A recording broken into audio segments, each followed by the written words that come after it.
ശൂരപത്മാസുരനെ നിഗ്രഹിക്കുന്ന ദിവസമാണ് മഹാസ്കന്ദഷഷ്ഠിയായി ആഘോഷിക്കുന്നതെങ്കിൽ ശൂരപത്മാസുരനെയും കൂട്ടരെയും നിഗ്രഹിക്കുന്നതിനായി മാതാവായ പാർവതിയിൽ നിന്നും മുരുകൻ വേൽ സ്വീകരിച്ച ദിവസമാണ് തൈപ്പൂയം.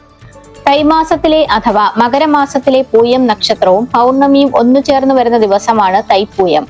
മകരസംക്രാന്തി കഴിഞ്ഞു വരുന്ന ആദ്യത്തെ പൗർണമി കൂടിയാണിത്. സൂര്യനെ സംഹരിക്കുന്നതിനായി പാർവതീദേവി സ്വന്തം ശക്തികളെ ഒത്തുചേർത്ത ദിവ്യായുധമായ വേൽ മുരുകന് നൽകി.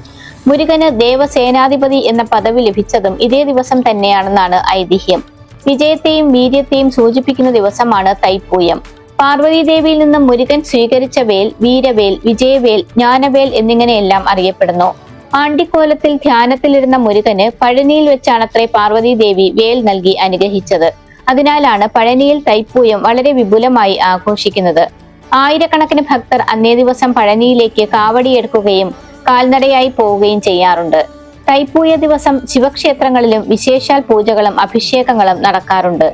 ബ്രഹ്മാവ്, വിഷ്ണു ഉൾപ്പെടെയുള്ള ദേവന്മാർക്കും പതഞ്ജലി, വ്യാഘ്രപാദർ എന്നീ ഋഷിമാർക്കും ചിദംബരം നടരാജ ക്ഷേത്രത്തിൽ മഹാദേവൻ ആനന്ദ താണ്ഡവം നടത്തി ദർശനം നൽകിയതും തൈപ്പൂയ ദിവസമായിരുന്നു എന്നാണ് ഐതിഹ്യം.